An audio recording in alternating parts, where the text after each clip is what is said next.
Tuan Guru yakni Ibrahim Saleh. Alhamdulillah beliau teman dekat tiang, temu di sini. Kami sama-sama dari timur datang ke barat. Padahal di sini kayaknya yang tahu banyak sekali Tuan Guru. Cuma pembanding banyak Tuan Gurunya, dilarang juga banyak.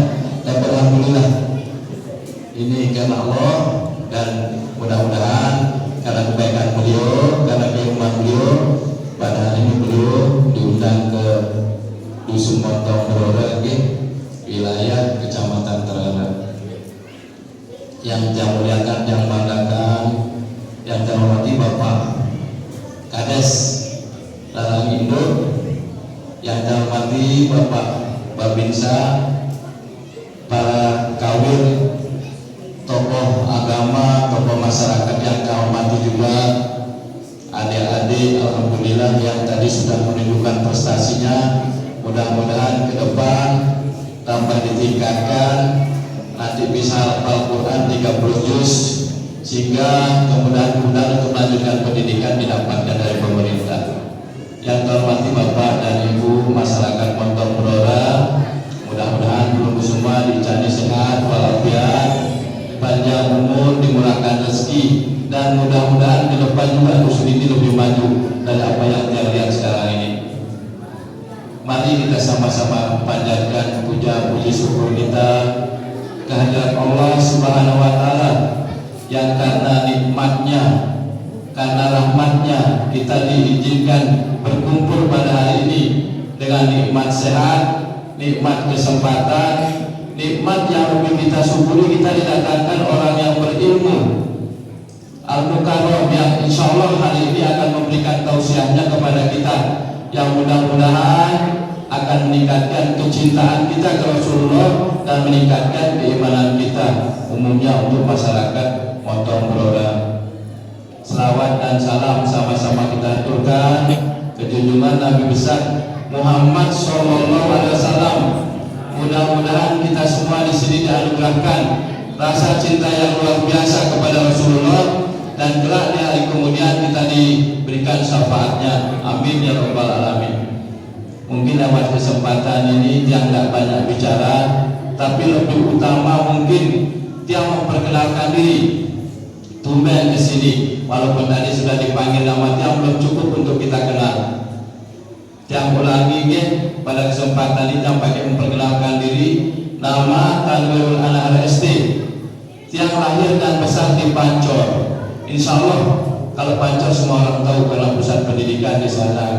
Mungkin ada sebagian masyarakat kita, sebagian tokoh kita pernah sekolah dan berdomisili di Pancor.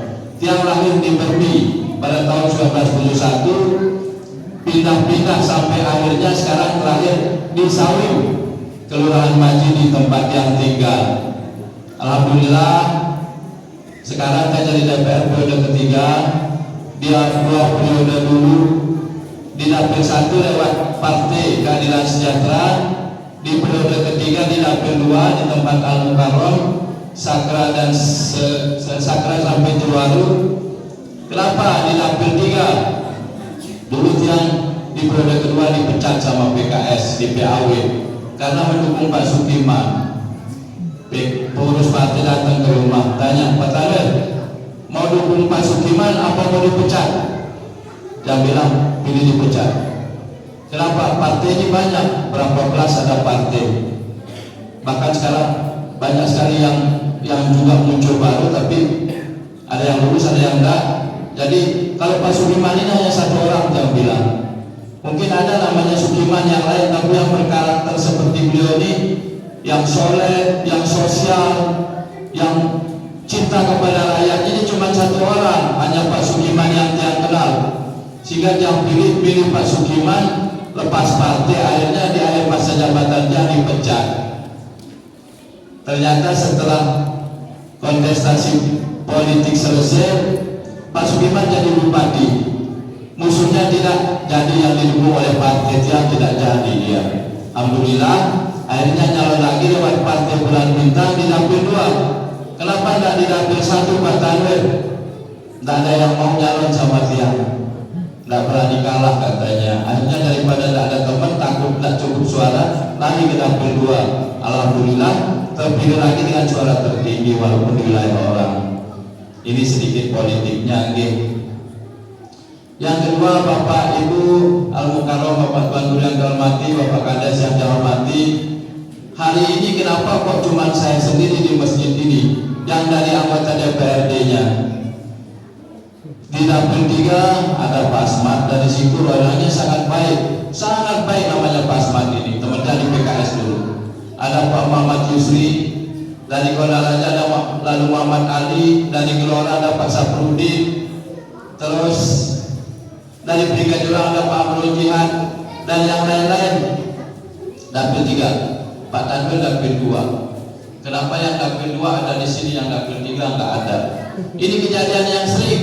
Yang kemarin bulan Maulid di beberapa tempat, di beberapa masjid nggak pernah ketemu anggota dewan. Aneh. Hanya sekali ketemu dengan Pak Asman di Sikur, padahal kami maulidnya di beberapa tempat, tapi cuma di dalam satu masjid. Ada 2 hal dalam benak ya. Apa memang mereka tidak diundang atau mereka tidak mau datang? Ini mungkin saja, mungkin masyarakat mengundang tapi tidak mau datang, atau memang tidak diundang. Kenapa masyarakat tidak diundang? Tanda tanya juga. Mungkin jawabannya setelah jadi ya kayak tak kenal gitu kan, akhirnya masyarakat tidak berharap. Atau diundang takut dimintain apa-apa. Jadi untuk ke depan Bapak Panitia penyelenggara acara apapun, baik acara Hari Besar Islam maupun acara Hari Besar Nasional, usahakan dewannya diundang. Kalau bisa semuanya, kalau nggak bisa siapa yang paling berkenan di sini diundang. Kenapa? Coba bayangkan tadi Al-Mukarram, jalan di depan itu kalau hujan bayangkan jelek sekali. Yang tanya tadi sama Pak Kamil, siapa DPR dipilih di sini kemarin? Yang provinsinya aja disebut, yang kabupaten nggak ada, sehingga nggak ada yang tahu kondisi jalan Bapak di depan itu seperti apa. Nggak ada yang tahu kondisi kalau pintu kamar mandi masjidnya juga rusak, padahal itu nggak seberapa, mohon maaf. Kalau tiang miris, tiang selalu katakan pada Pak Enung, kayak maulid bisa 5-6 titik sehari, sedang posisi di Sweden berikutnya ada di Wakan, di Jeluaru, jauh sekali. Tapi apa kata tiang sama Pak Enung? Kita tidak hanya menghormati undangan, kita tidak hanya juga mendengar pengajiannya, tapi tugas dan kewajiban kita untuk tahu, untuk melihat langsung bagaimana keadaan pelunggu di bawah, bagaimana infrastrukturnya, jalannya. Kalau di sini ada yayasan yang mungkin butuh membangun, semua yang ingin kita tahu supaya kelak kita bisa menyikapinya sebagai wakil pelunggu. Ini malah nggak ada dewannya. Nanti kalau masjid ini minta semen sama siapa? Nanti kalau jalannya minta diperbaiki sama siapa? Nggak mungkin Tuan Guru. Ayo coba minta sama Tuan Guru. Kan nggak mungkin gaspal jalannya. Kalau minta beliau datang haji, iya.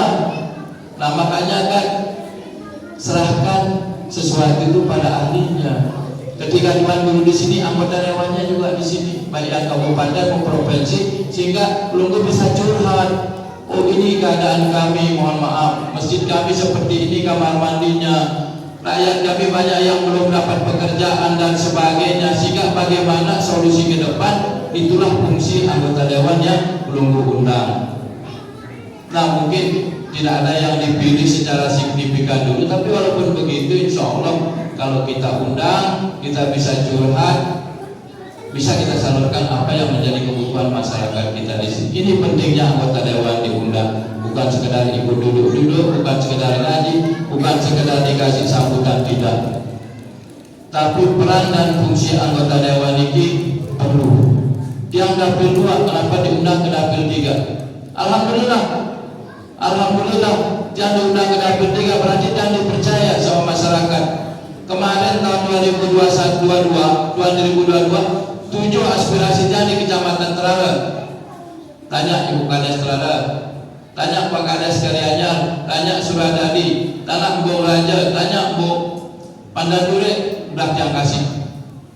Di Ladang alhamdulillah dulu tahun 2021 yang kasih di Dusun-Lutus dekat SPBU Pasparan. Padahal kan bukan dapil tiang.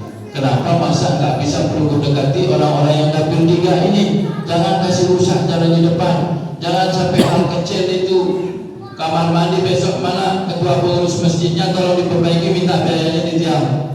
Kasihan itu nanti kalau ibu-ibu yang dirang, bayangkan kalau laki mungkin tidak apa-apa, tapi kalau ibu-ibu kan bahaya. Nggih Pak Haji, tolong diperbaiki besok apa kebutuhannya, dikasih tahu tiang. Ini memalukan, mohon maaf. Yang kedua, perlu yang permaklumkan soal kepada penunggu semua. Mohon izin Pak Tuan Guru, sebentar aja. Sekarang ini di tahun 2023 bulan September Pak Bupati sudah purna jabatan. Artinya pada bulan Oktober berikutnya sudah bukan Pak Sugiman lagi jadi Bupati Penunggu. Beliau sudah akhir masa jabatannya 23 September 2023, digantikan sama PLT nanti, pejabat sementara. Mungkin sementara selama beliau menjabat ada salah, ada kekurangan, mohon dimaafkan.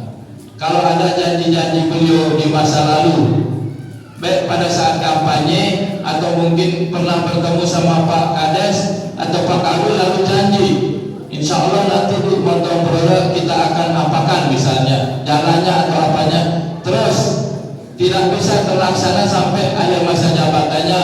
Insya Allah Bapak dan Ibu nanti tiang masih punya sisa jabatan lagi 2 tahun lagi. Datang ke tiang, apa dijanji Pak Sugiman dulu, biar saya catat. Kalau bisa campuri langsung. Kalau enggak insya Allah tahun berikutnya dia akan penuhi. Di rumah dia calonkan 2 DPR. Anaknya yang paling besar istri. Kebetulan istri juga terpilih kemarin jadi DPR.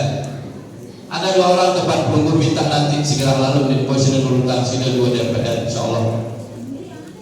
Sekarang ini Pak Bupati berupaya keras ingin berusaha menuntaskan janji-janji dulunya di masa kampanye maupun janji di masa jabatan. Tapi apa daya, mohon maaf Bapak Ibu, kemarin ada musibah gempa, ada COVID, sehingga konsentrasi pemerintah daerah membiayai 2 hal itu, gempa, setelah gempa COVID. Ini menyedot anggaran yang luar biasa. Semua anggaran yang ada di PU, di Dikbud dan sebagainya itu diadukan untuk penanganan COVID, sehingga mungkin sebab itu Pak Bupati tidak bisa menunaikan janji-janjinya di masa lalu karena anggaran ini difokuskan untuk menyelesaikan COVID. Mohon maaf, yang tahu persis Pak Sugiman ini sangat sayang sama masyarakatnya, sangat cinta sama masyarakatnya. Yang sering bilang sama beliau, masa Sida lebih cinta dibanding dengan anak Sida. Pernah suatu hari anaknya nelpon dari Jakarta minta uang SPP, jawabnya apa? Belum ada. Bupati loh, masa anaknya minta SPP belum ada jawabnya, baru lama datang orang minta uang dikasih. Saya protes, Pak kenapa kok gitu? Dia senyum aja. Nah itu bukti kecintaannya kepada rakyat. Namun apa daya, pemerintah juga punya keterbatasan, terutama anggaran juga. Dan tahun ini anggaran hanya di 2 pos, di Dikbud sama di Dinas Kesehatan, sehingga Bupati tidak bisa mengaspalkan Bapak jalannya, walaupun Bapak mau, anggarannya tidak diperuntukkan untuk pengaspalan. Ini menjadi kendala beliau. Ya mungkin walaupun beliau tidak menyampaikan salam lewat tiang, tapi tiang berpesan kepada semua tokoh masyarakat, Pak Kades, Pak Kawil, tokoh-tokoh masyarakat, kalau ada janji beliau yang belum dituntaskan, insya Allah nanti datang ke tiang akan usahakan untuk menuntaskannya biar tak ada beban ke depan. Ini mungkin yang dapat yang sampaikan. Mohon maaf karena siapa tahu juga Tuan Guru setelahnya ada acara tempat lain, ada undangan, biar tidak berlama-lama. Siapa nanti masyarakat, tokoh masyarakat atau siapa saja ada nomor tiang di Pak Kawil, di Pak Jakil atau di Pak Kawil lebih, minta jangan canggung-canggung, tak harus lewat Kawilnya, tak harus lewat Kades. Apapun masalah di sini silahkan cari cara langsung. Nomor tiang ada di beliau. Oke, ini mungkin terima kasih banyak atas kepercayaannya, atas undangannya. Mudah-mudahan tidak kali ini aja nih, nanti di lain hal, di lain acara tiap siap diundang. Terus nanti kalau berkegiatan di masjid untuk anak-anak kecil ini minta biayanya sama tiang. Ini bagus, lomba azan, lomba ngaji, nanti minta sama tiang. jangan dibebankan kepada masyarakat. Ini mungkin, sekali lagi terima kasih. Mohon maaf kalau ada salah sikap, penyampaian yang tidak berkenan, mohon dimaafkan. Wabillahi taufiq wal hidayah. Wassalamualaikum warahmatullahi wabarakatuh.